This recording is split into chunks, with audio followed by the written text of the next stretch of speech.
Speaking of which, now here we All are. right. Here we are on this awful computer and internet. Travis Krins, Nathan Stack, and others to join. Sports Lounge 158. Next week we'll be in Sioux Falls. The week after that, brackets will have been released. 2 weeks from right now, we will know the brackets pretty much. That's very exciting news. Get hard. But, get hard, as we like to say. We like to get hard about it, and we're getting hard about the tournament. First, I believe we got to start with the NBA, as there was a game last night between Golden State and Oklahoma City. They played, I think, 3 weeks ago. Very good game 3 weeks ago. A very good game last night, and they play again this Thursday night. So if it was up to me, these teams would just play every game against each other.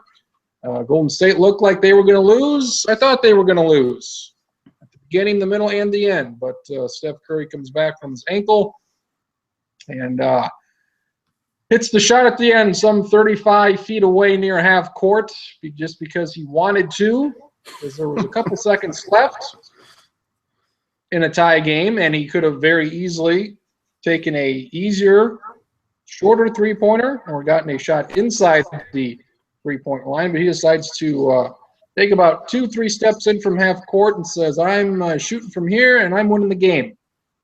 And that's what he did. Words, the words, we've lost words to describe what this man is doing. If you would like to take a crack at it, be my guest. I'd like to tell Oscar Robertson and Kareem Abdul-Jabbar and any other old school player to just shut the hell up, because Steph is doing it for it. I mean, Curry and the Warriors, their play recently, I think it's putting to bed a lot of the complaints of the old school guys, the Cedric Sabalases of the world. Just be quiet. I mean, Steph, injured ankle, and somehow comes back and makes 12 threes. And he didn't attempt 25, 30 shots to get these threes. 16. He was, what is that? If my math serves me correctly here, that's 75%. It's pretty good. That's pretty damn impressive. On a bum ankle, outstanding. I think we have run out of words to describe just how well Steph Curry is playing, and the Warriors in general. He is truly in a zone that no one can penetrate. Marcus Traxler like to penetrate that zone there. Do you have any words to describe the greatness? Well, I think I said earlier this week or late last week that I thought video game numbers and video game whatever wasn't really applicable, because some of the stuff Curry does, like shooting shots regularly from half court, I mean, you can't do that on video games and make them. So I'd say he's better than that in a lot of ways. And I mean, given that they're talking about moving the three-point line back, and it's mainly because of him. So I'd say he has a pretty big impact on the game. This is the opposite of Wilt Chamberlain. Instead of saying or Kareem Abdul-Jabbar, instead of outlawing the dunk, they're saying no, we got to move that three-pointer back because of one guy. Yeah, the jump shot that the game was built upon. Yeah, let's change that. Yeah, if they do that, I think that's ridiculous. I mean, and this is a thing where like they were gonna tiger-proof Augusta, so they're gonna make it longer. Yeah. Well, okay, that just kind of, he can hit it long if you want to tiger-proof it, make it shorter for everybody, not longer. One of the ideas that I actually like that just isn't going to happen is widening the court, because I think having more space on the court would be cool. And then I would say move the corner three-point shot to be equal to what it is on the rest of the court. Like you can't. There's like no room there. No, I know. That's what I mean. They'd have to widen the court by 6 feet. Well, in these arenas, you can't do that. I mean, there's just not room. And people are not going to give up rows of seats, very expensive seating, to make that happen. So they can suck it up. Good. Suck it up, LeBron. It's not just a three-point thing. To me, it's more you would create a little bit more space for driving and slashing through the lane. So I think that would be beneficial to see some of these offensive stars get a little bit more room.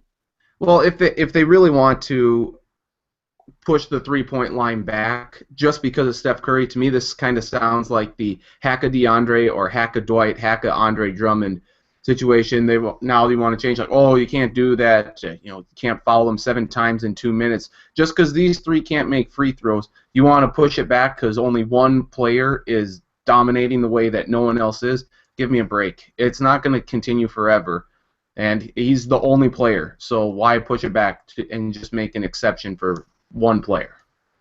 One thing that I think is interesting is, I think, was this last year or maybe it was even this season, where like guys, they were jumping, they were going out of their way to foul guys, and they jump on their backs to make sure that those people were shooting the free throws.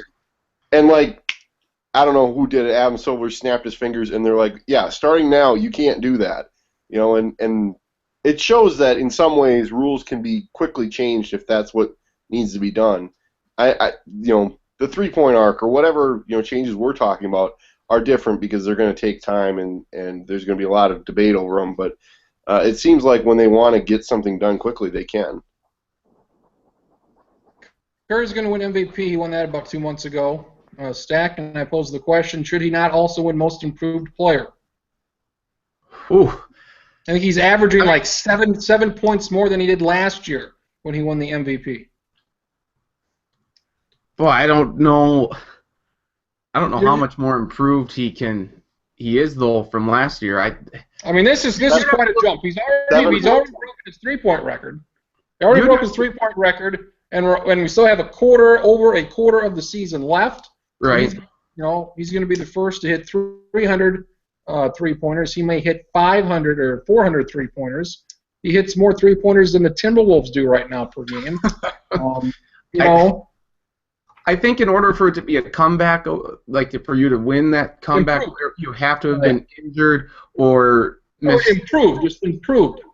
Well, okay, then then it should be most improved. Then it should be a MIP award. It shouldn't be a comeback.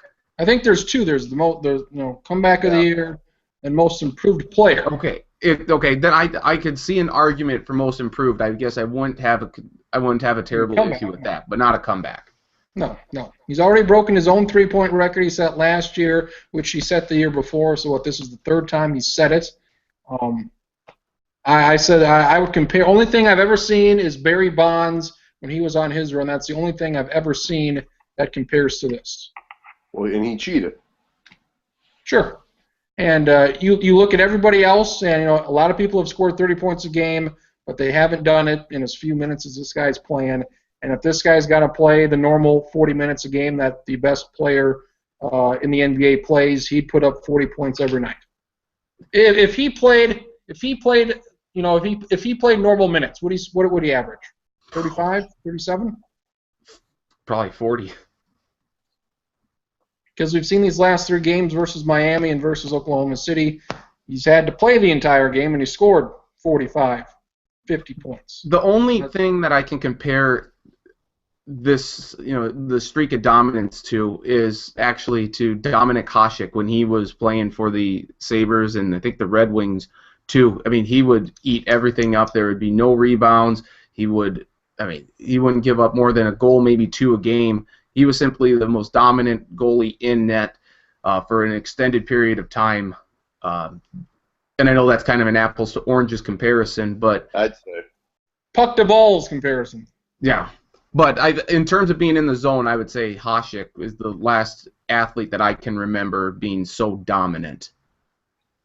I was watching / listening to a national radio program this week, and the one guy was amazed at what Curry is doing and how we don't have a precedent for somebody that shoots these shots this far away and is this good. This is not a small sample size of 10 or 20 shots. What is this, like 35 to 40 shots, 28 feet or beyond?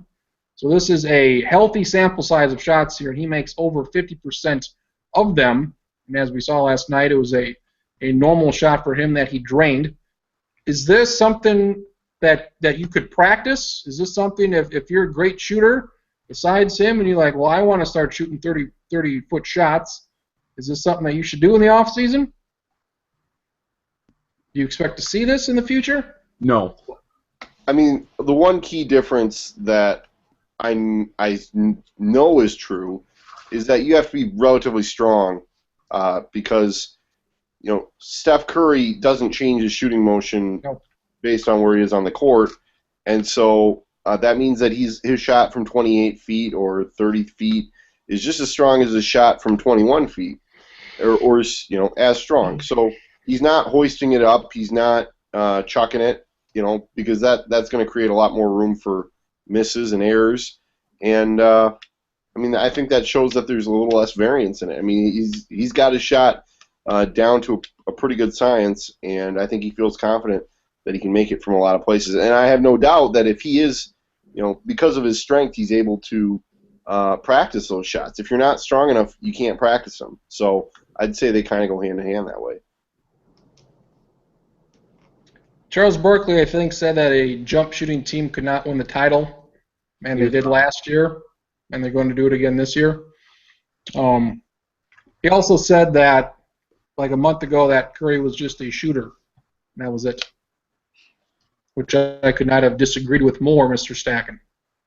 Well, are you saying he's a complete NBA player because his defensive skills aren't tremendous? That's fine. You do what he does on offense. I don't give a shit. He can play 5-on-4. Oh, right. Yeah, I guess. But offensively, he's a shooter. Mm-hmm. The way he drives to the basket is amazing. He can dish it. The way when he can dish it. His assists, his rebounds are great. When he drives to the hole and there's 7 guys on him and he throws it to an open guy for 3, that's tremendous. That should so be to say this guy's just. There should be 7 guys on the court. I'd say his own guys start guarding him because. Hey, we want the ball, you jackass. Well, I'd say when you do all of these things on the offensive end, I'd say you're a great player and more than just a shooter. Everything is fucking ridiculous. I mean, he's got some of the best handles, as the kids would say, in the whole league. So he can get himself open just by dribbling around your ass and tying you up in a goddamn knot and breaking your leg and laughing at you. And he hits shots when he's open. He hits shots when there's a guy right in his face.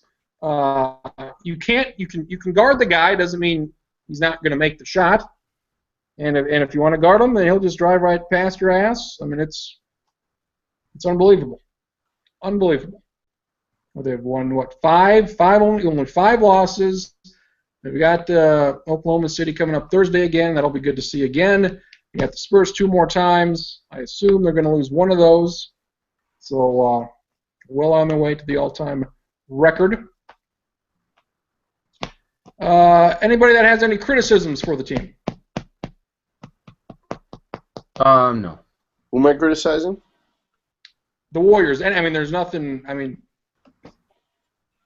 okay. Let's start the discussion of the Patriots' undefeated season, my Bulls teams, which they're chasing, and maybe those Yankee teams that won 3-4 in a row.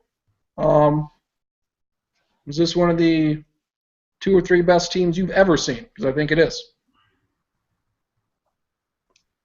I can agree with that.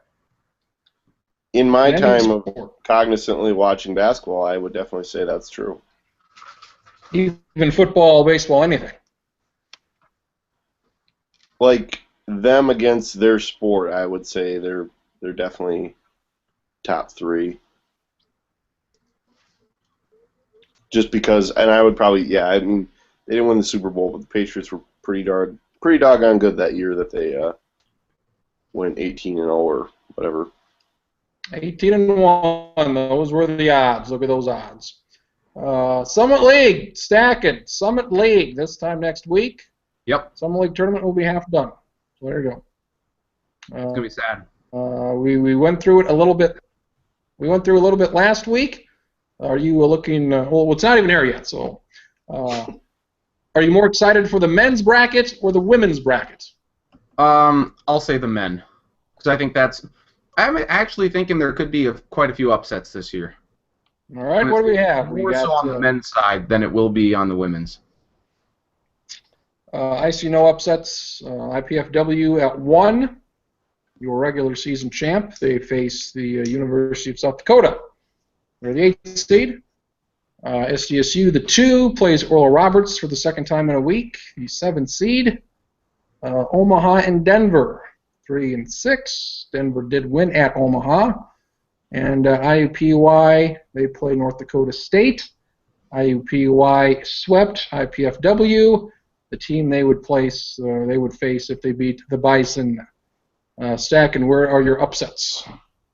Well, I can certainly see IUPUI beating Fort Wayne. Like All you right. say, they've done it twice. It is always difficult to do it a third time.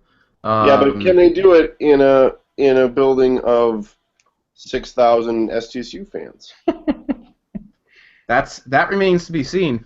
I would say Well, that. would the SDSU fans not be rooting for IUPUI? Oh yeah, they would definitely cheer for them.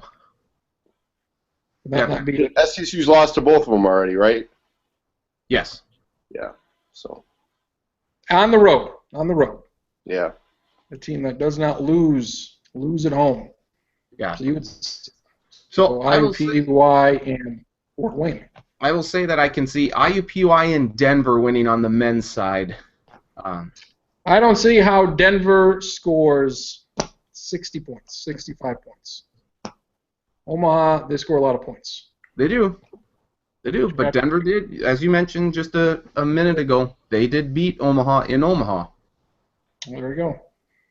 Marcus, any upsets in that first or second round, or were you the top two seeds? Are they going to make the title game? I mean, I would say that you can put IPFW on upset alert in that very first game just because. No. Listen to me. All right. Okay. I mean, I don't think USD is going to win that game, but I would say that,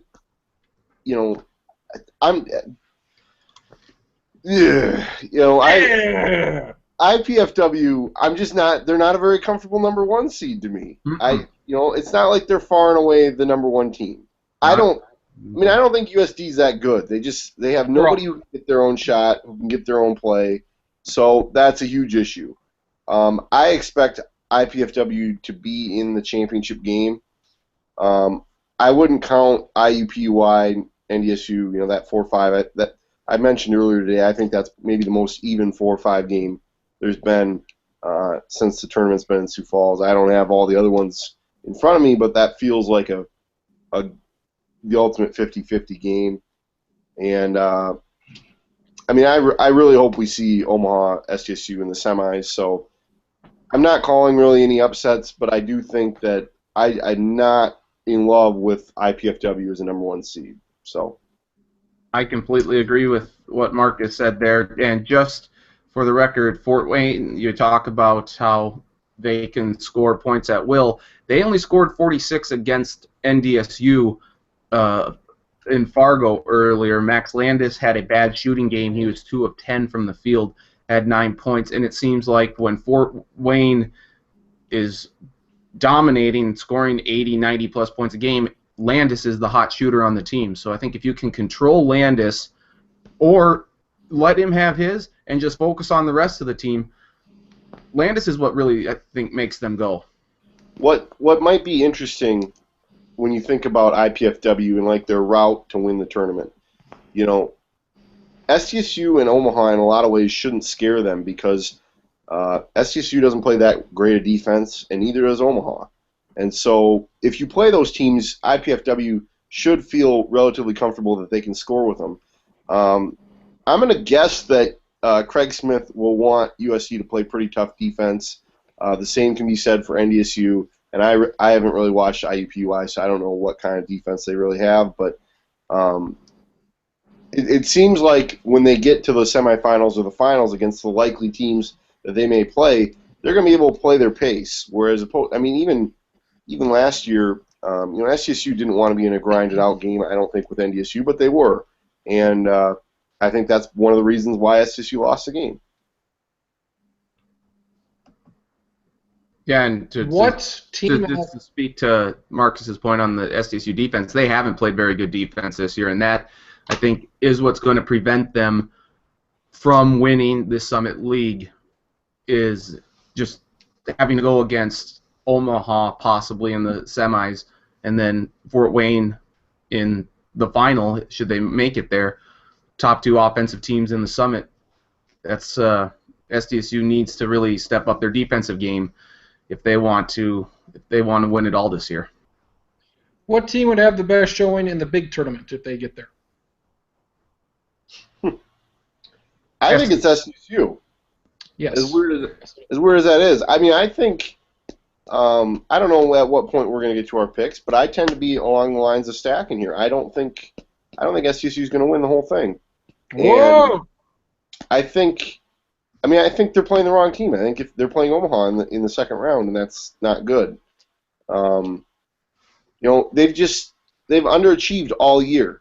So, and I realize that the 3 games scenario here is a different animal, but I just have a hard time betting on them to do what they need to do for 3 straight games when they have been relatively inconsistent all year. They are going to be at home, and if they are responding to that, they're going to win the tournament. But I don't know.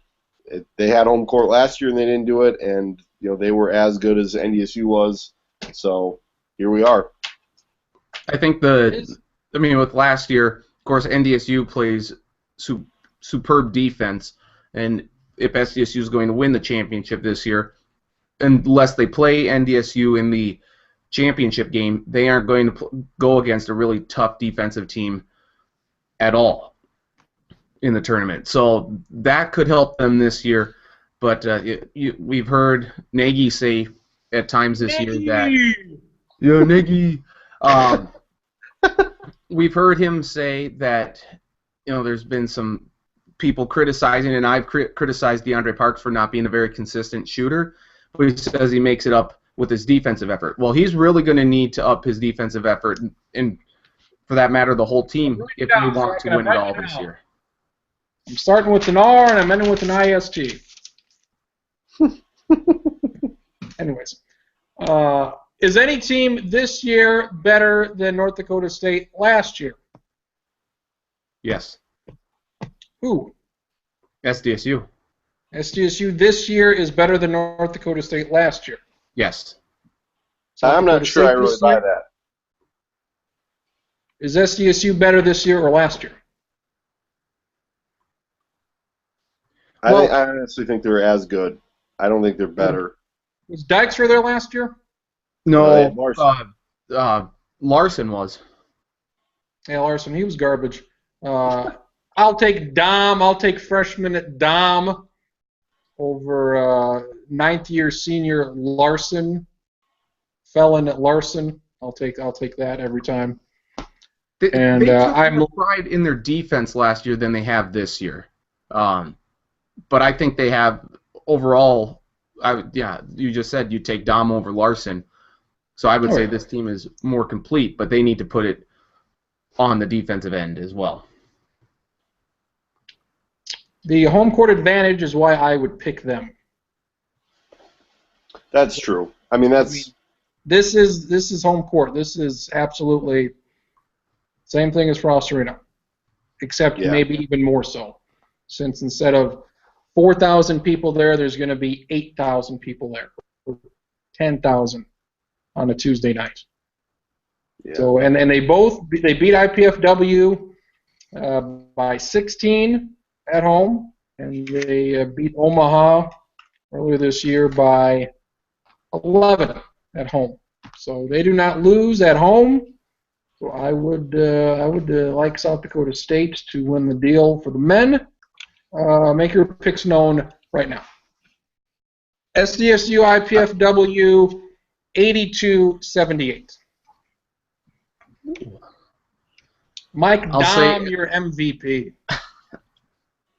That's solid. I will say SDSU wins it, but I do not say that with with as much confidence as I did at this time last year.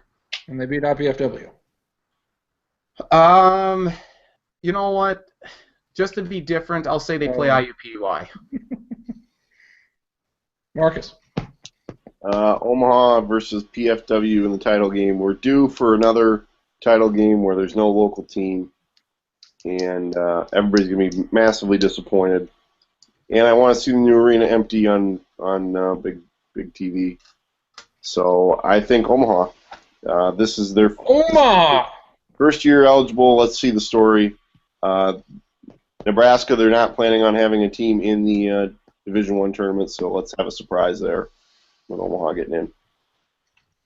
And I like the idea of Fort Wayne. They're a little, I wouldn't call it a drought, but I just remember how jacked up their people were a few years ago when they played NDSU, and they're like, we might be going to the national tournament, and then they weren't even that close. Taylor Braun owned them. Well, I think that was a close game. I think. It was, but That was I a mean, very good. he made the plays. Now, the other thing you could say is who is the best player in the league? Because we have this continued proven theory that the team with the best player has won the conference championship the last 4 or 5 years. So where do you think the best player is in the league? And that should tell you who's going to win the whole thing. Yeah, I am ill-informed to answer that question. Is Max Landis, is he the best, or? Do you think Mike Dom is the best player? I mean, I'm hard on Dom. You are. Yep. You have every right to be. Sure. Big guy, can shoot, can do it all. I don't know, is Max Landis the guy? I could name a single guy from Omaha.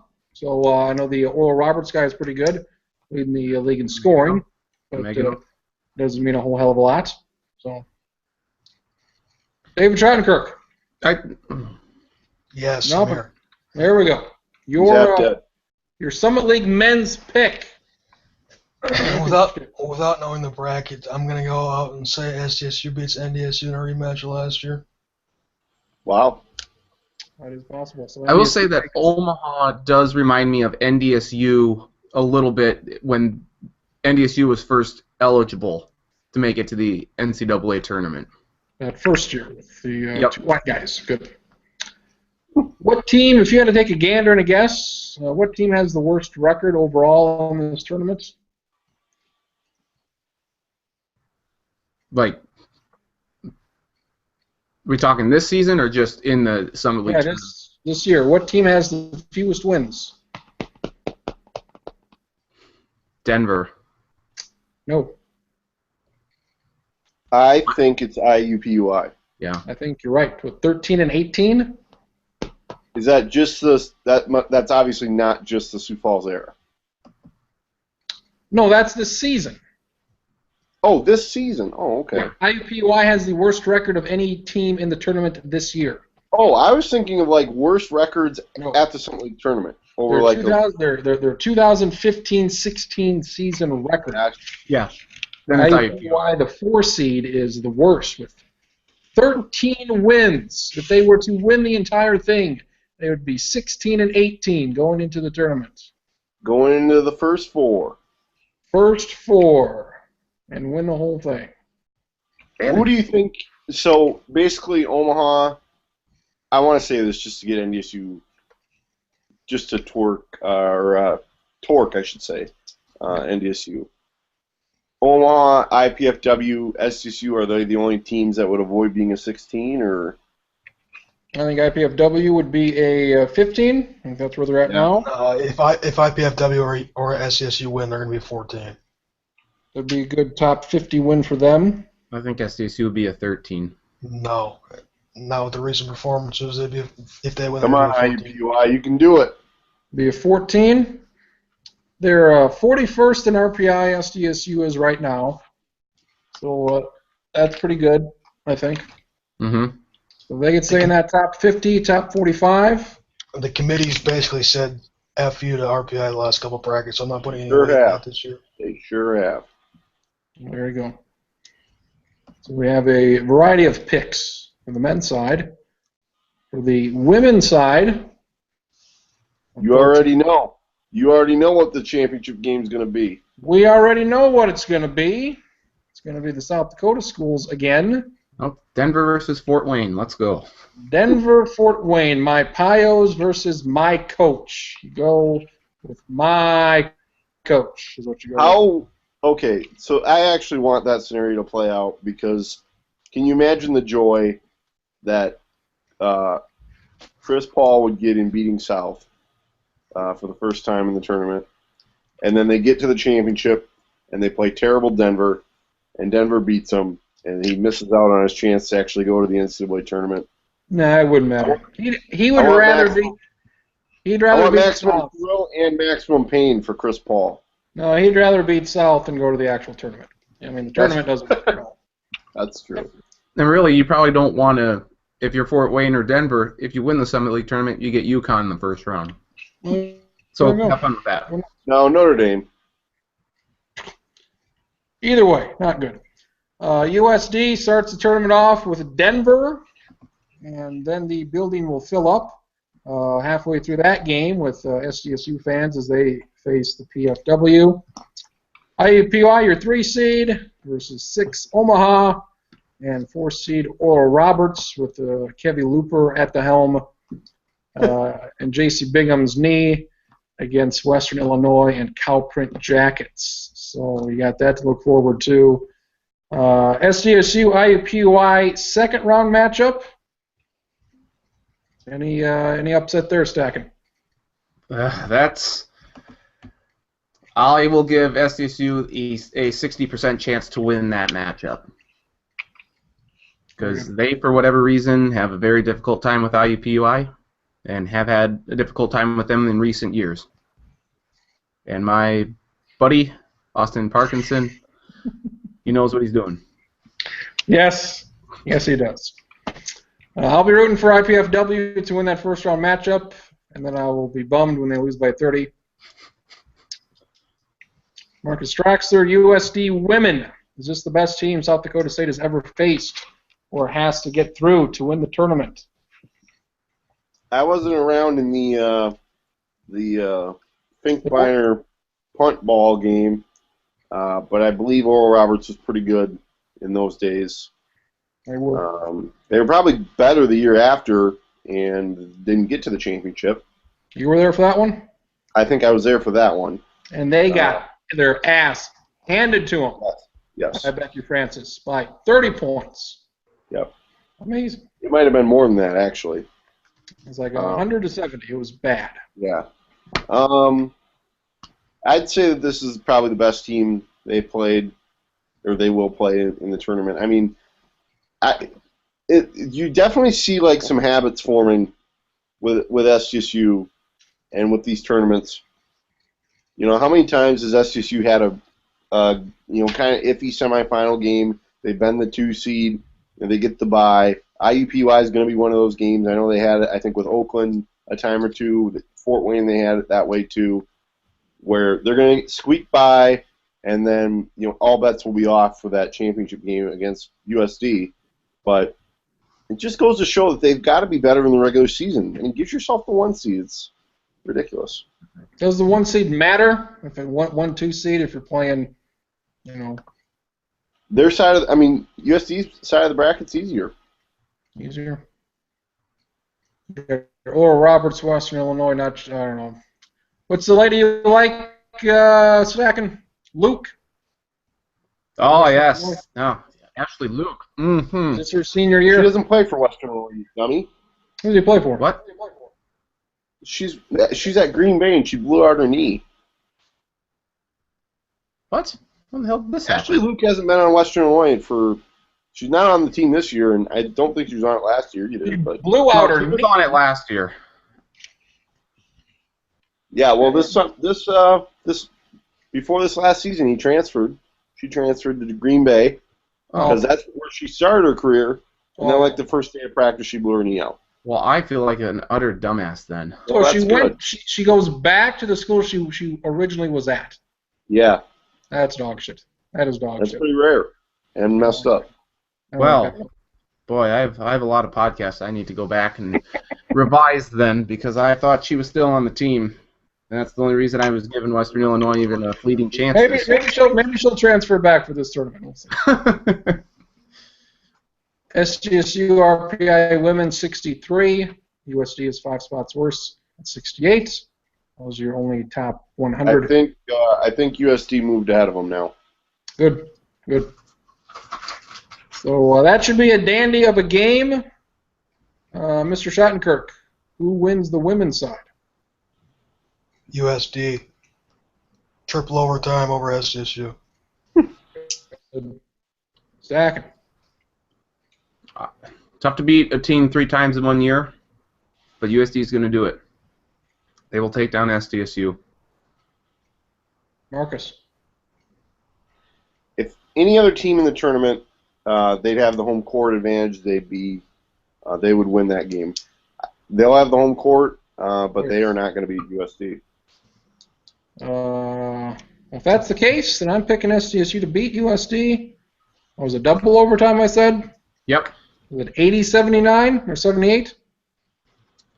Somewhere around there. Whatever the hell the score was. And Macy Miller, going to surprise everybody and win player of the tournament. So Fortunes completely changed for USD when Seacamp was declared eligible for a final year. So that That shouldn't shouldn't change anything for SDSU, though. I mean, to me, No, I'm just saying how. no, I'm just saying, like, I haven't been thrilled with SDSU's sort of progression through this season. That to me has been, I think, to me that's a bigger story than Seacamp being back. I mean, obviously Seacamp's killing everybody. She's gonna be player of the year again, but I don't know how they're not. It just seems like SDSU should have taken a little bit bigger step this season than they have, and I'm a little surprised. So I'd say if Seacamp's not there, I mean SDSU is the favorite and they win. yeah. Oh yeah, without question. So They would have been the 1, and IUPUI would have been the 2. You would have faced them in the championship game. I mean, what is the difference? Home and road. Why is there such a big difference? It's ridiculous. What are the tangible things? The travel's no good. Playing somewhere where you never played before, or only play once a year. You're not playing in front of 2,000, 3,000, 4,000 people. I mean, what the hell should that matter? If you're better than that team by fucking 15, 20 points, you should be able to play anywhere and be able to beat them. You're absolutely right. It's ridiculous. Dumb and stupid, I say. But it's not just SDSU. It's every team is that way. It's every sport, Yeah. I don't know why. There's something real there then. I mean, it's not a matter of fiction. Doesn't make any sense, no. If the men do not, just to go back to the men, if they do not win the Summit League this year, it'll be a huge disappointment these last 2 years. With the transfers of, or the acquisitions of Parks and Marshall, I said it last year, I expected at least 1 championship because you don't bring in talent like they did and not win a Summit League tournament. So monumental disappointment if SDSU fails to win the men's bracket. It sure would have helped if your next Nate Walters actually became the next Nate Walters, too. Yeah. Whoops. Bill Good thing Newsom, I'm look not at you. Scout. What? Mike Dom. I'll hitch my wig into Mike Dom. Oh, I'll hitch it too. And apparently, take us through, if you would, take us through the play here, Larry. IUPUI men's coach Jason Gardner, good win versus IPFW to sweep the Elephants this year. And apparently he jumped on the scores table afterwards. Yeah. And IUPUI or IPFW did not like that. Yeah, he got up on the scores table and he said, F them, you know, and but he used the actual word. And, yeah, I mean, terrific curmudgeon old columnist Tom Davis had to write his hit piece on Gardner. I mean, yeah, it's stupid. It's stupid to do that and jump up on the scores table, and he probably doesn't have any class to win. I mean, he's at IUPUI, so he's not winning that much. And I don't know, whatever. Whatever we need for a storyline out of the Summit League tournament, I'm fine with. Mr. Trottenkirk, is this any worse? What he did, is that any worse than kicking the ball at the end? Or stacking? When Finkbeiner kicked the ball in the stands. Is one worse than the other? I wouldn't say kicking the ball into the stands is that bad. Not Is it fair. worse than this? No. I'd say probably jumping up. Really, I think they're both harmless, but I'd say. I mean, the ball could have hit somebody. Well, it could have, but that's a. I mean, he punted that sumbitch. I don't think that's a blatant act of disrespect. Like punting the goddamn ball? That was one of the most ridiculous goddamn things I have ever seen. I've never seen the coach punt the fucking ball 30 feet in the air. When was this last year? This was when this was Oral Roberts, Finkbeiner. Where's he at? Utah State now, wherever that was at. Yeah. And this was the year they lost in overtime, I believe, in the championship game to SDSU.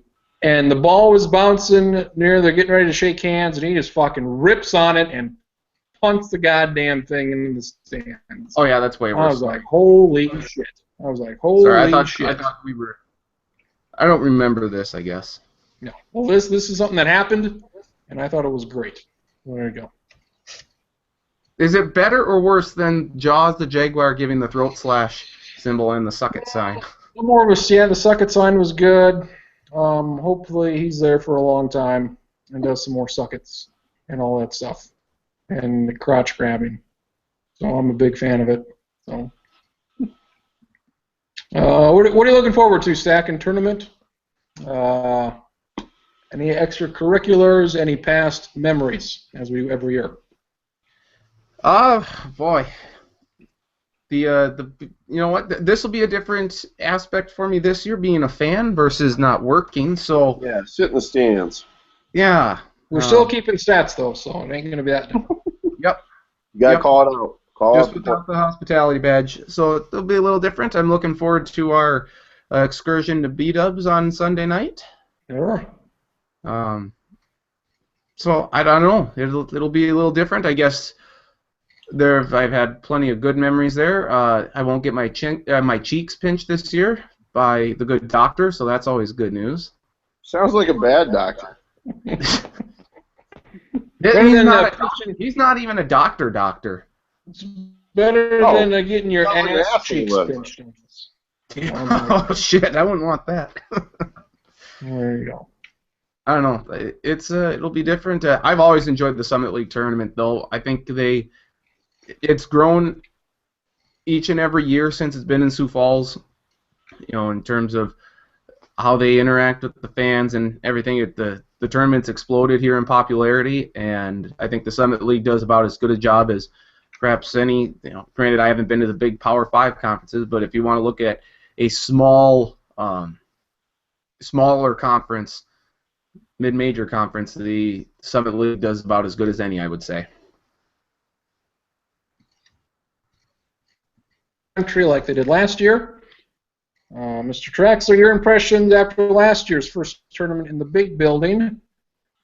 They probably won't break the attendance records, or at least I would not assume that they would. USD, SDSU men will not face off, so that's part of the reason. Maybe they get more for a championship game this year. But how do you think they did last year, and what do you expect this year? I liked it last year. I mean, it's hard to argue with a nice new building. I mean, it's just not as loud as the other place. It's going to be a little bit more quiet, but I would say ticket sales must be doing pretty well. I mean, they've talked about opening up the upper deck, but I think that was mainly because some people would have rather sat in the upper deck at mid-court rather than sit in the shitty corner or whatever. So, but I would have taken the corner seats. I'll take what I can get. But I like the format, and I like the tournament. I plan on being there probably just Saturday and Sunday this year, and and then maybe, I mean, it'll depend on the SGSU women and what they do, and how much of that I cover. But it's a fun event. I look forward to it every year. Last year was my first time going to the China Buffet as part of the tournament, and It won't be the last. And I mean, as you well know, that adds a completely different element to the tournament, and so I'm looking forward to that this year. Maybe with the same cast of characters, maybe not. I mean, I'm definitely open to either or. What's the other restaurant, Crins, that you said we were gonna have to try out? The Poorhouse. The Whorehouse. Whorehouse. There we go. Jesus. As long as the whistling guy doesn't come. Well, he might come. So. He might come, yeah. China Buffet, tentatively scheduled Saturday afternoon for the 3-6 matchup, or whatever the hell it is. Yeah. You want my big dick prediction now or later? Yeah, let's hear it. Get out the dicks. If you recall, I called SDSU versus NDSU. I didn't tell you how I was going to get there. I've got the massive upset. USD takes down IPFW in Game 1 Saturday night. Okay, there, Chief. Yeah, see, I wasn't that crazy to to No, propose you're that. nuts. You're out of your goddamn. USD's they're winning, and if they don't win, it'll be a 5-point game at max. It's going to be a very tight game. I'd be for that. It's going to be a very tight game. I have USD pulling out somehow. Look at you. PFW beat USD and Vermilion by 13. Put up 95 on them. And they beat them at home by 20. And they put up Good. 85. So I do not see the Coyotes hanging within a dozen points. The Pios. PFW. No. Not the Pios. Not the Pios. Come on, the Pios. Get them. Stack, and you have a trivia question. I have one as well. Yep. What do you have? Okay, so last year, 3 teams that, as we approach tournament week, and we'll see which teams will punch their tickets to the big dance. Last year, 3 teams punched their tickets to the first dance ever. That being North Florida from the Atlantic Sun. We also had the Anteaters of UC Irvine in the Big West, and the Max Buffalo Bulls all made it. That leaves us with 50 teams that have never made the NCAA tournament. A lot of teams. Your quest is to name those teams. We'll go Marcus, David, Travis. All right. I'll take what I believe is the easy one, and I'll take Northwestern. They are the only team out of the Big Ten never to make it. You are correct.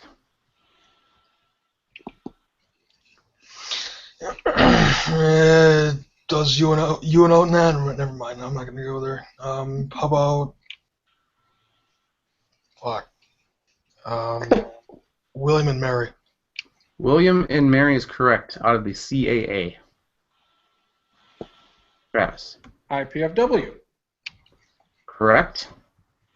And for their first ever win. I didn't realize they were only, was 2002, 2003 their first year D1? They're fairly new school. They came out basically the same time STSU did. Okay. Great West get hard. Marcus. Western Illinois. Correct. David.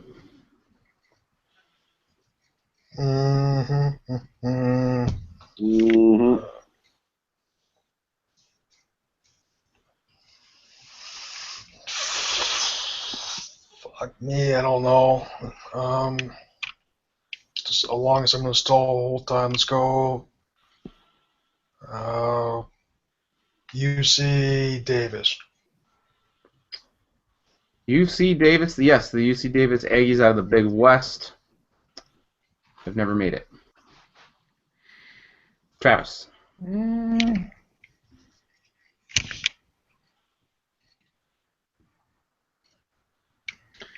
Tennessee Martin.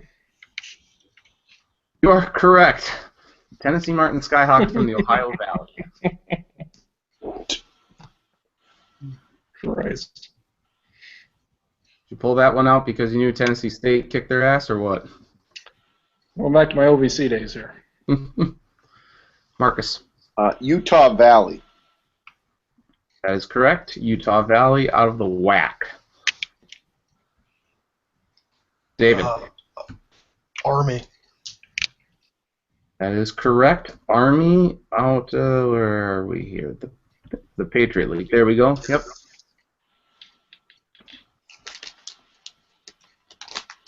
Travis? Jacksonville State.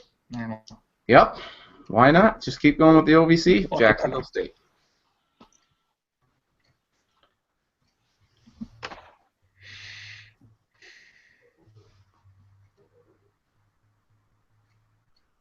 Is this me? Yep. Sorry. You. University of North Dakota. Correct. The Big Sky. David. UMKC. The Roos, no matter what conference they're in, still can't get in.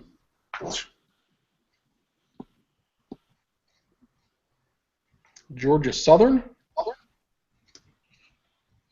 Oh, let's take a look here. I believe that it looks like they are in. It appears that they have made the tournament before. We like them. They are not on my list. Marcus, Maine. you are correct. The Black Bears have never made it. African American Bears, not so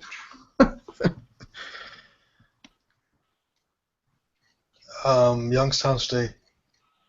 Correct. Youngstown State out of the Horizon.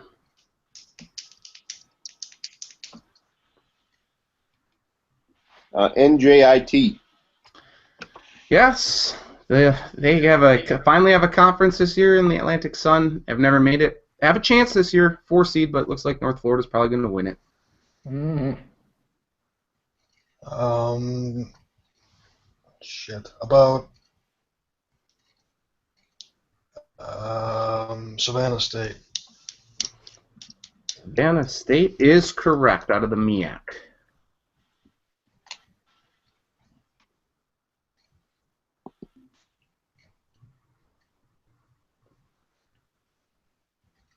Marcus. Chicago State. Chicago. Yeah, somehow they're in the WAC and they have not made it either. Good. Chicago. In fact, I believe they're winless in conference this year. How about Northern Kentucky? Correct. Northern Oh. Kentucky switched from the Atlantic Sun to the OVC this year. The hell?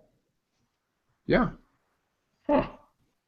No, I'm sorry, to the Horizon. I'm sorry, not the OVC. Horizon. My bad. I'm going to go with Lipscomb. Lipscomb.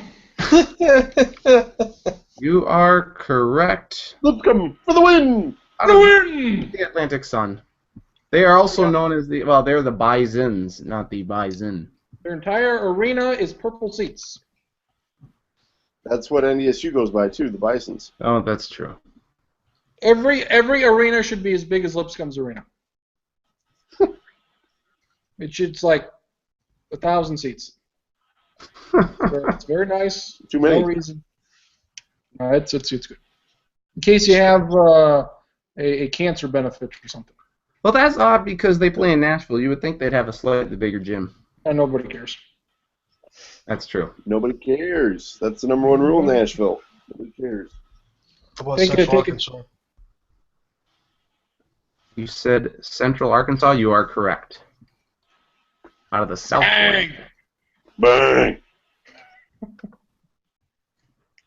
I'm going to go with Nebraska Omaha. Absolutely. God damn that! I was going to ask if they were technically eligible for this question or not, since this is their first year. But They've never made it. that's true. I know. That was going to It be my was first Augustine, answer. huh? But whatever.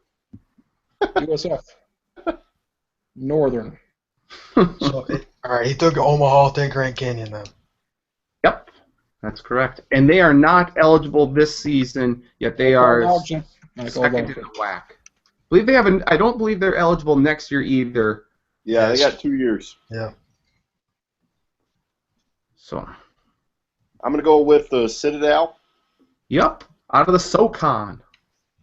Grambling. Oh, yep, out of the SWAC. Maryland Eastern Shore. This has gone on like 1,000 times longer than I thought it was going to. You I got are a lot correct. of useless knowledge, man. Out of the MEAC. Sacramento State. Yep, out of the Big Sky. New Hampshire. You are correct, out of the American East. Digging into my Big South knowledge, I'll say Longwood. You are correct, the Lancers have never made it. I will take your Big South team and I will raise it with High Point. Yes, and they have a good chance this year of ending that. God, I hope so. We're praying for him. How about Bryant from the Northeast Conference? Yep. Bryant's never made it. Right. I'm going with SIU Edwardsville. Yep. Out of Krinz's OVC.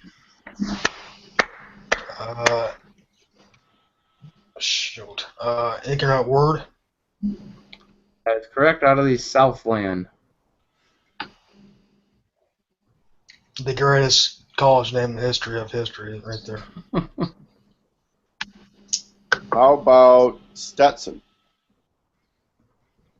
Yeah, we'll take the Hatters. Go, let's go.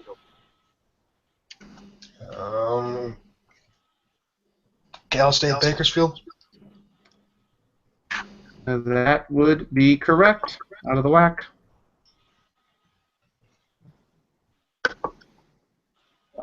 Texas Pan American.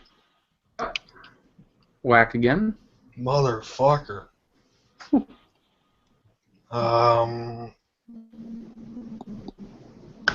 Anybody said Elon yet? No, they have not. You want to guess them? Yeah, Elon. Out of the CAA.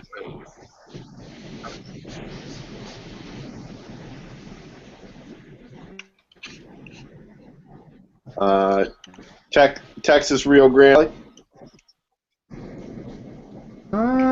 Blake Day, get hard. Get hard. Don't think so. Oh.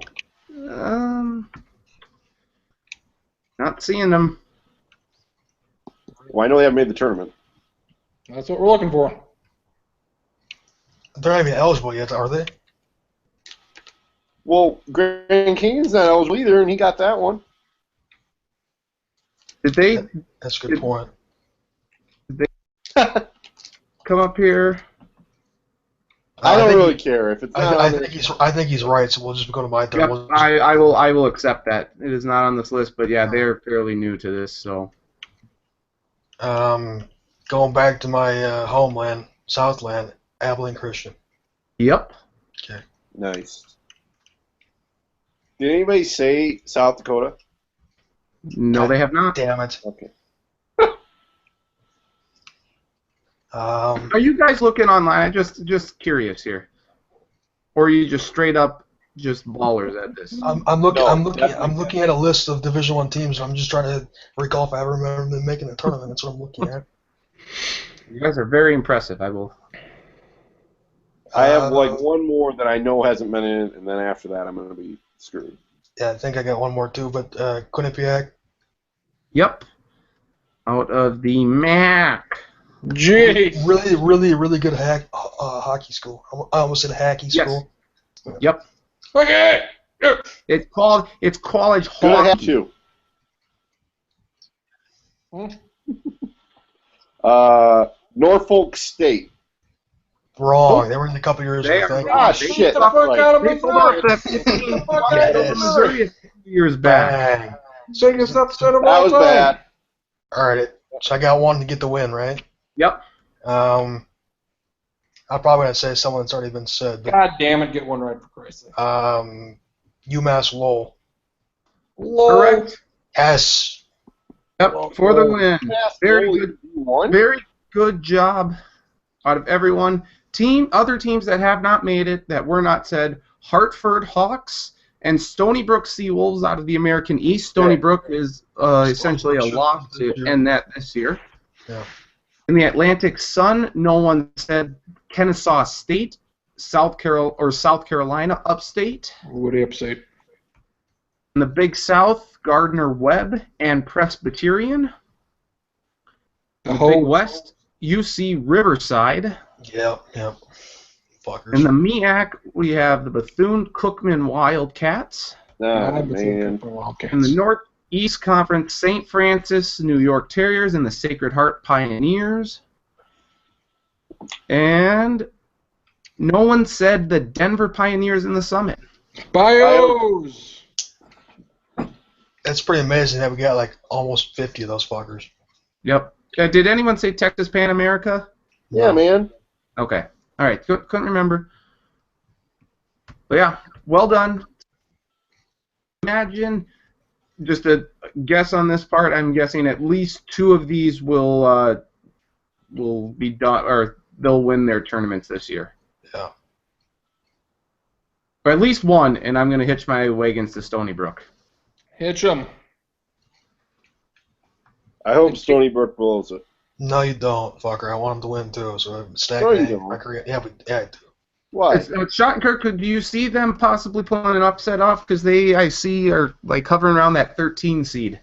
It will be an interesting game, but I don't think they're big enough, depending on the matchup they get. But The fuck was that? What do we got for? We're doing any brackets, conference tournament, XL style. What do we have? Anything posed?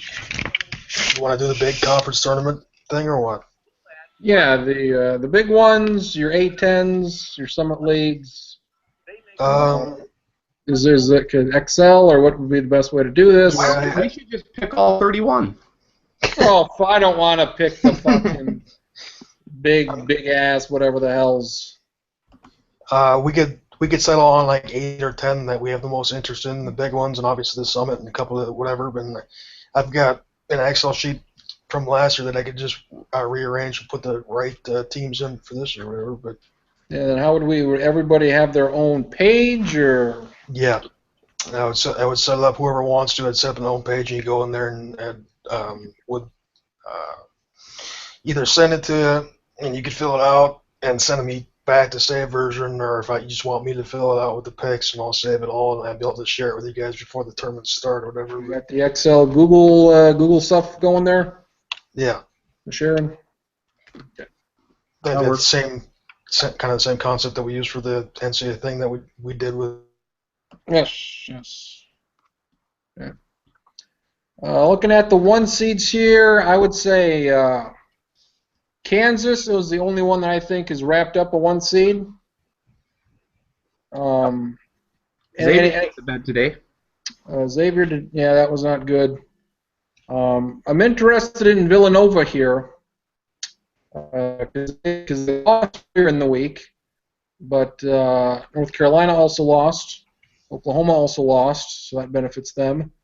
But 8 of the top 10 lost this week. Iowa lost. For me, not to interrupt, but for me, if Villanova makes the Big East title game, they're going to be a 1 seed regardless. Assuming they win the next 2 home games against Georgetown and DePaul, which they absolutely should, and they make the Big East tournament game, no matter final game, no matter who they play, win or lose, they're going to be a 1. Not that it matters if you're the second 1 seed, the third 1 seed, whatever the hell. Right.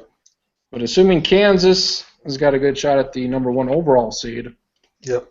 and Oklahoma beat Villanova many months ago, that put Villanova's ceiling as the third number 1 seed No, if Nova wins out, they'll be the number 2 overall seed.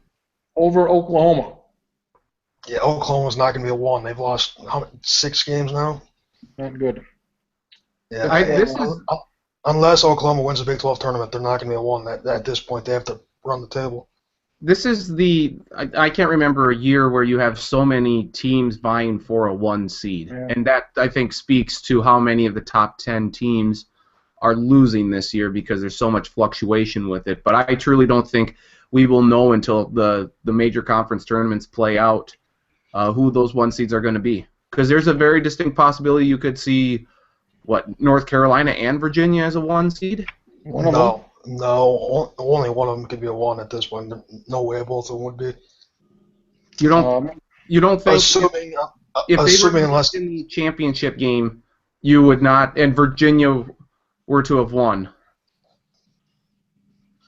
you wouldn't give UNC a 1? assuming that Kansas doesn't totally crap the bed, they're going to be a 1 seed. We can basically agree on that. Assuming Villanova doesn't lose to DePaul or Georgetown at home, and they don't get knocked out in the first game of the Big East tournament, all indications are they're going to be a 1, because the RPI loves them, even with that gigantic loss to Oklahoma. The winner of the Big Ten tournament at this point, still got a decent chance, especially if it's Michigan State. They'd be 29-5 if they win out. I agree with that. But if Indiana wins, they aren't going to get the 1. Correct. That's a good point. Maryland would be the only other one. No, well. Maybe a 3 seed now. What do we got? I think Maryland's ceiling is probably like the number 1 or number 2 seed.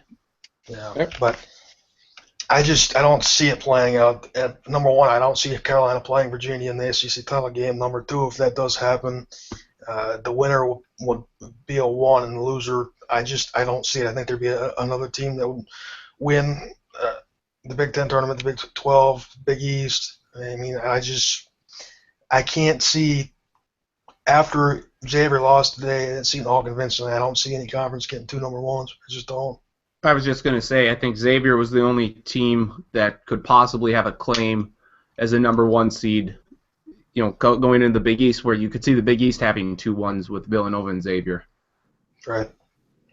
If I go down the list here and I tell you this team wins the conference tournament, regardless of what happens with other teams, you tell me if they're a 1 seed. Kansas is a yes. Oklahoma? Yes. Villanova? Yes. Yes. North Carolina? Yes. North Carolina's a tepid yes for me. I could see if I could talk, I could see a way they could win it and not be a 1. I mean, they'd have to beat some combination of Duke, Virginia, Miami, at least one of them, if not 2 of them. Right. Get there. And that's awfully good. Xavier? Maybe Villanova on the way? Yeah, if they beat Nova. Again. Virginia, did we mention them? Yep. Michigan State? Michigan State's a lock if they run the table to be a 1. Miami? Depending on who they beat, that's a maybe. That's not even a tepid yes. That's a maybe. Is there any other team that would even have a chance at this point? You mentioned Maryland. Iowa's garbage. Oregon, no. If Oregon runs the table and everything falls, or did have a small chance at it, but that's probably 5% or less. So I'd say there's about 8 teams right now going for a 1 seed.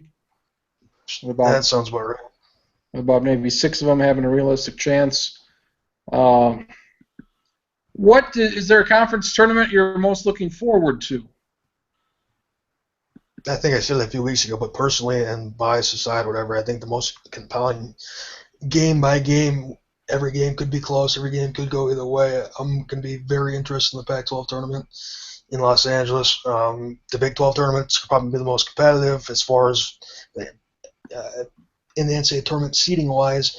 You're going to have a lot of 4 or 5 seeds, Baylor's and Iowa State's playing in quarterfinals or semifinals. That'd be a lot of fun too. But I think the Pac-12 set up where I could see about 7 teams potentially winning the whole tournament.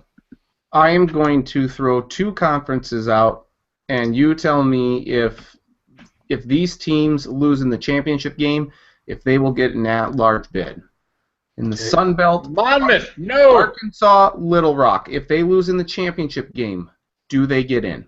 Who do they lose to in the championship game? They would, let's say they lose to Louisiana Monroe, I'd say no. which they're the 2 seed. I would say if they lost in the title game, there's probably around a 30% chance that they get at large. It's not an ideal situation for them. They obviously want to win it. They probably have to win it. So. And then Travis's favorite squad, Monmouth. Yeah. And even though Iona in the MAC. Yeah. Iona is a team that I pegged preseason that I still think could be dangerous if they got into the bracket. They're only 1 game behind. They're going to be the 2 seed in that tournament. But Monmouth's wins over USC, UCLA, and Georgetown I have faded in all their glory. USC's hit the skids here recently. UCLA is not great. Georgetown hasn't been all that good in the Big East, but I think there's enough there. If they made the title game and lost, that they'd probably get that large. I'd say they probably have double the chance that Pine Bluff does get that large. But they would have to make it to the conference championship game, right? If they lost anywhere along the way in the MAC tournament, like in the second round, would they get in?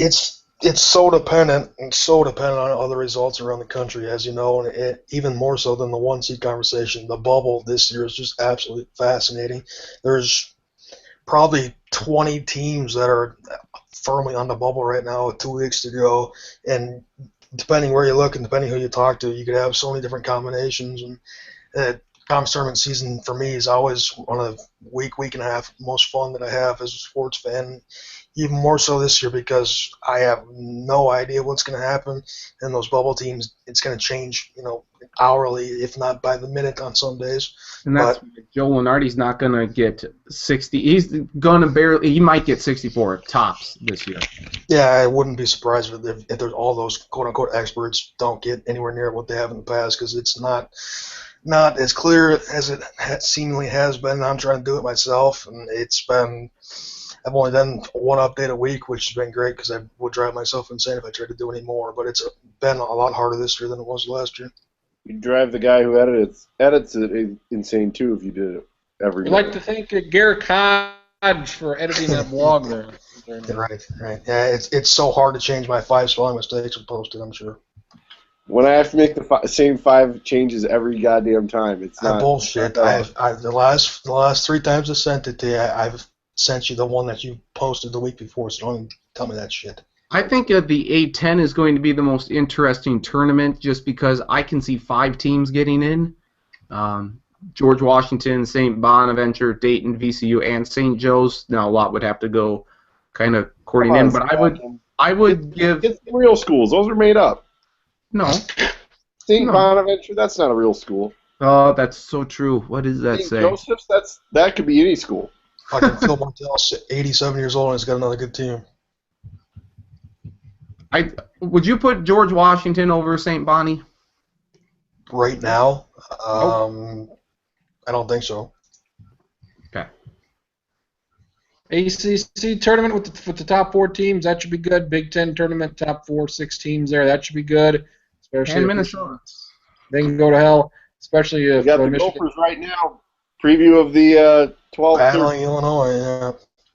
Of the 12-13. 21 versus 22 matchup in the Big Ten here. I believe it's if you're one of the top 4 seeds, you get 7 buys until the semifinals. I believe is the right. I think it's actually 8, there? but close enough. 8 buys. You don't get to play until June. Michigan State could be like a 4, 5, 6 seed in that tournament, so that could be interesting. Wisconsin's playing out of their minds right now. Be a 4. Wisconsin's playing out of their minds right now. They'd be a 5. Probably the biggest turnaround of any team. I would, under Stacken's scenario of Monmouth versus Little Rock, the Mouth, I would make the case that Little Rock would deserve it more than the Mouth. They've got good wins. Notre Dame's their best win. They're getting in. USC's probably getting in the tournament. Those are the 2. That's their 2 best wins. Mm-hmm. UCLA, no thank you. Georgetown, you're shit. They've got 3 awful losses. So it almost cancels those 2 wins out. They lost at Army, for fuck's sakes. They lost at Manhattan. They lost at Canisius. You can't be losing to that shit there. All on the road, but you can't be losing there to those teams. You're the Mouth. So, Mouth from the South. Their RPI is about a dozen spots worse than South Dakota State. So the Mouth, you better win the whole damn thing. Well, the Mouth in the North, looking really. at Little Rock, they have wins over San Diego State, likely tournament team. Tulsa, in Tulsa, they're on the bubble. They don't have any bad losses. They got No. 1 bad loss at Arkansas State. So it's kind of a thing like Monmouth. They've got great wins. They've got horrible losses. Little Rock, they may have 1 good win and 1 good loss. It all depends kind of what you like. They beat our centenary squad, so that's good. The Jets. That should count as a half a win. So. And next time we convene, we will know the brackets. So that is very exciting. A no-show next week. It'll be in podcast form, audio form only. So we'll have you paint the picture with your minds. That way, if you're in Sioux Falls, we'll do some podcasting. If you are in Sioux Falls, you can join us live. If you know when and where we're going to be at either the China Buffet or the Buffalo Wild Wings. I think it's either China. Quickly, I got to double down on something I said preseason, so just so it's on the record again. California. Makes me hard about California. And I've made it the point to Marcus within the last week again. And yes, it does involve the California Golden Bears and Mike Wanzo Martin led squad. They've turned it on lately, and this is regardless if they lose to USC or not. Cal is going to the Final Four. Mark it down, put it in ink, put it in whatever you want to put it in. Remember it when you're picking your bracket. If you don't want them in the Final Four, make sure they're on your second weekend because they're going to be a very, very dangerous team once the tournament starts. I'm in love, absolutely positively in love with their bigs. Tyrone Wallace is back healthy. Jabari Bird's been playing very well. Ivan Rabb is a potential lottery pick. You better pick them to go farther than you think. Originally, you're going to see Cal in your bracket, and you're like, oh, I don't know. I'm telling you, they're going to win multiple games, and I've got them in the Final Four. I hope they're a 7th seed and they play Iowa. I really hope they do. I hope so. That would be a great matchup for them, too. Here's a team that you also should give a little thought into. Even at Boston, let me hear it. No, not going to Lumberjacks this year, but I'm going with Yale. I'm liking them to pull off an upset. Your yearly Ivy League deal here. What about Wichita State? Oh, yes. Just depending on how they're seeded, depending on who's in that bracket, if they have to play Kansas in round 2, I'm all for that. Give me Wichita State over Kansas any day of the week. No. Not this year. Kansas beat them. If they played this year, Kansas beat them by 15. What if we had a 1 Villanova versus an 8 or 9 named Cal? Then what? Cal's not going to be 8 or 9 at the current pace, but if that were to happen, as much would pay me, I'd pick Cal to beat them. Get hard about the Cal Bears. Cal, at this point, has worked their way up. If they win tonight, and if they win a game or two in the Pac-12 tournament, they're going to be a 5 or 6. Is there one team you think will beat Cal, no matter what? Golden State? Yeah. Can Golden State beat Cal? 1,000 times out of 1,000, and none of the games will be closer than 30 points. Okay. So Stacken likes the Ivy League. That'll go well. I do. Uh, If watch it, pick them at all in my brackets. Your 7 brackets. While we're at it, since I'm feeling frisky, I'll give you the Final Four. That's pretty much set in stone at this point, regardless of what the bracket looks like. Even if they're all in the same bracket. Even if they're all in the same bracket, I'm still going to pick them all. And I'll just scratch out the other regions as I fill out my bracket. Cal, Michigan State, Kansas, Villanova. Oh, no. I like 2 of those picks. You heard it here first. You're not hard on Kansas, Stacking, because if you're not, I'll be gladly pick them and watch you cry every time they win. I'm okay with them, but I don't have North Carolina in there. And Villanova is consistently a failure. At some year, they will prove us all wrong. I don't know if it's this year. Good. Here's my thing. Virginia, win a couple games. I can't be hard about every team. So it's just not good. It's just not good for my health. So I've decided that I will be hard about Michigan State. I'll be hard about Kansas. And I'll pick up a couple other teams before the tournament. As David knows, I read a piece recently in the Washington Post that said Oregon may be one of the better teams in the country that's sort of being overlooked. So I'll give Oregon some credit, and I'll reserve more judgment till Selection Sunday. If Oregon plays Cal in a Pac-12 title game, I'll watch that game without pants on. I'll tell you that right now. So how is that different from what you usually do? Or that's a good point. That's not much variance. If there's a team that's great at home, like a Colorado or an Oregon, but they're not so good on the road, how do you handle that? I look at their neutral court record if they've played multiple neutral court games, but there is Iowa. Iowa's a prime example. I think they're 13-1 or 13-0 at home this year, and combined on the road and neutral court, they're like a 500 team. And that's why I'm not sold on them at all in the tournament. You want to know why that's important? Because they play the tournament on neutral sites. Oh, look at that! Look Yeah. at That's analysis you only get here. Colorado, Yeah, I could be talking Can't play to. on their home court either this year. That's a shame. Shame. Pac. If you're trying to talk yourself into Colorado, that's another decent team to get your hopes up on. The Pac-12 as a whole, they're not going to have. If Oregon wins the thing, they could be probably as high as a 2, logically. I mean, they're But going to have after a bunch of 7, 8, 9, 10 seeds here. They're probably going to have a bunch of 5, 6, 7s, and 8s. But I know what you're saying. They're going to have a bunch of teams right in there that could win, and you could have a 6 seed Cal or a 6 seed or a 5 seed Arizona or a 5 seed whoever, 5 seed Utah. Utah's been looking good, and that's another team that could be an Elite 8 type team depending on matchups. But All right. Do you guys have anything else you need to pepper me about? Because I need to leave. Marcus, did you get that invite? What invite? The email? I don't think I got haven't anything. checked my email in a while, so I will do that, and I will get back to you. Thank you. I don't think I got it either. You didn't. stacking Traxler, the last chance to get in my fantasy baseball league.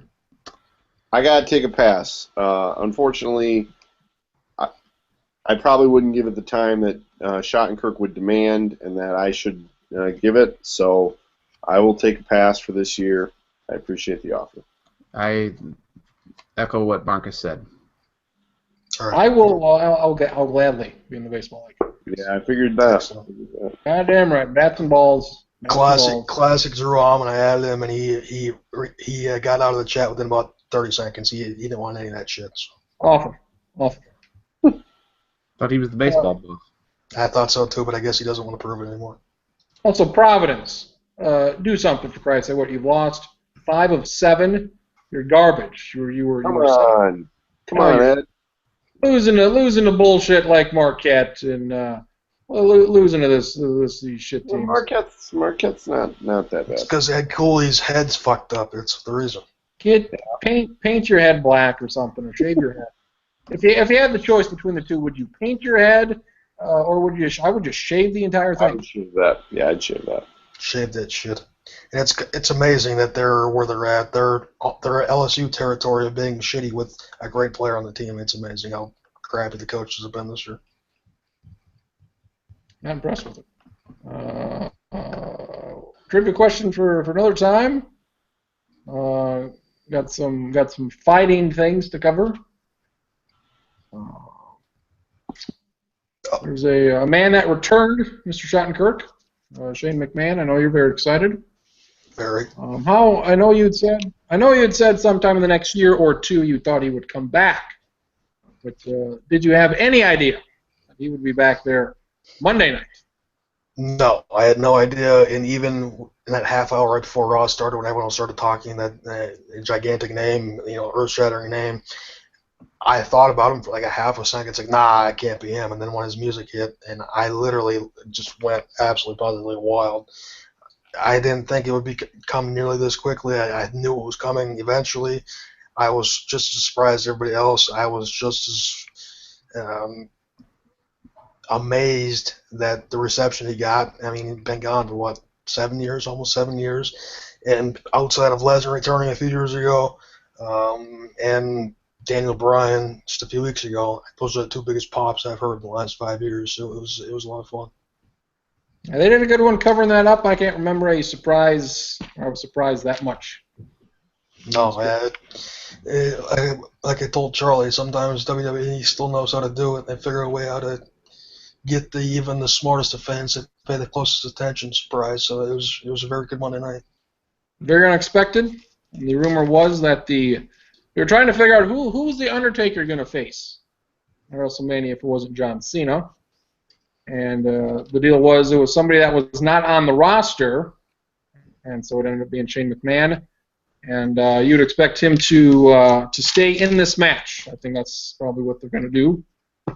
I would expect that, but you asked me that on, I think, Tuesday or Wednesday, and I thought about it right away. Gut instinct said that Shane would stay in it, but There's nobody else. Who else would there be? the more I think about it, even though I don't think he's really had any big problems with the authority. I mean, most people have with the storyline wise or whatever. But if Cena was healthy and he could get forced back into that match, Shane could somehow bow out and say, "Oh, I want Cena to be the guy that faces Taker in Hell in a Cell." You'd have Vince's guy in Taker and Shane's guy in Cena, and then the winner would still get control or whatever. Even though Vince and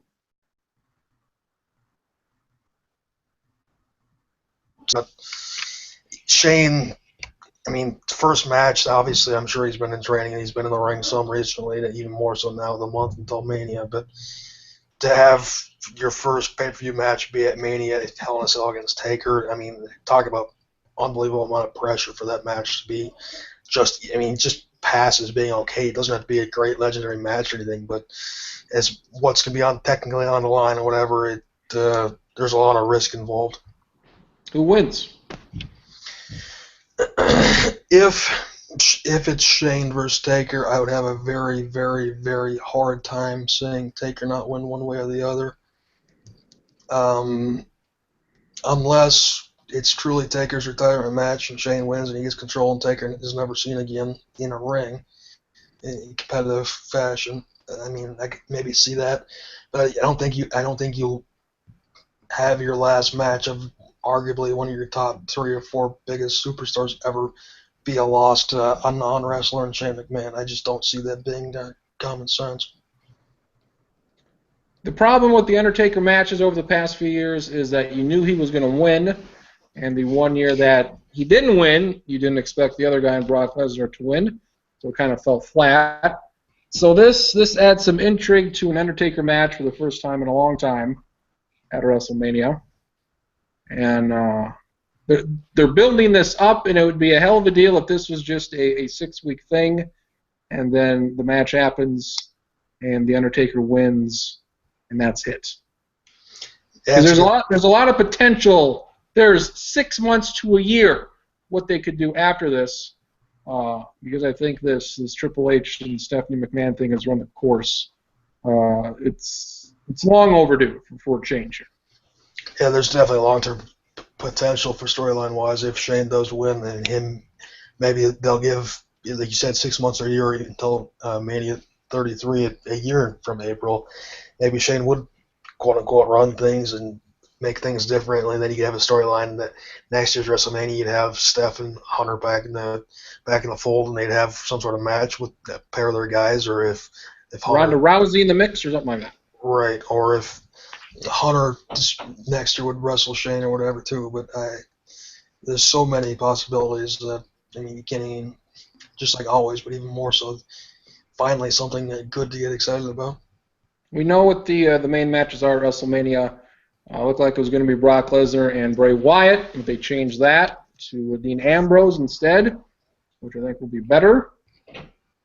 Triple H and Roman Reigns. What's the other big? Is there another one or not? Well, Shane and Taker, obviously. But Taker, and then, yeah, that's about it. The Roman Reigns thing, he's going to win, but I don't think it goes well at all. Yeah, they're trying. They've tried everything they can, and there's almost no way I see that him winning goes well. Yeah, you're right. It's just the fans don't want to be on his side for whatever reason. They shove down their throats. They've rejected it fully, and they reject it again. They're going to reject it again in Dallas when he does win the title. But with Shane being involved versus Taker, I'm very, very interested to see what matches when and who goes on first, who goes on last. If the Shane Taker match is like in the middle of the card, Shane wins, and then Shane can come out and screw Hunter somehow, and there's something in the main event. There's a million possibilities. There's I think the championship match is going to be last. And there is a pattern of WrestleMania main event championship matches where Triple H is involved, where it falls flat as fuck because you have a Hulk Hogan Rock match before it. You have a Shawn Michaels Undertaker match before it. Yep. And then nobody gives a shit about the Triple H Randy Orton match. And then you'll have another deal, I think, similar this year, where the match that the people will care about the most will not go on last. That I think that was WrestleMania 25 when Hunter and Orton were after for the first Shawn versus Taker match, and yeah, in interviews afterwards, even the last few months, I've seen Orton talk about that. That yeah, he technically main evented, but the crowd was totally just worn out well before they even went on because of that match. And yeah, you're right. It's another very, very likely setup that's going to be the case this year too, which is unfortunate. But I think they still got one more ace up their sleeve that they can pull something out and have Rock involved somehow. But I don't know.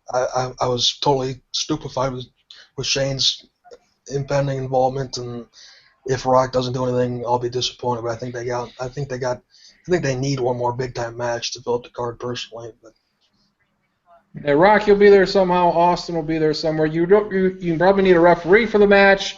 You really don't need a referee for the Hell in a Cell match. You really don't need anything at that at all. So, a few more weeks to go. What about 5 weeks to go? So, yep, 5 weeks from right now. Considering the injuries they've had, it's probably the best they could do. So, should be good as always. So, next week we'll be in Sioux Falls for podcasts, and then in 2 weeks, Sports Lounge 160 NCAA Tournament Edition. Greg Gumbel from Chicago. So for Marcus Straxler, David Schottenkirk, Nathan Stack in the Bracket Challenge. Get your brackets in, all 7 of them. Get them in. Win the challenge. Travis Grin, San Jose Sharks. The C from Sioux Falls, inside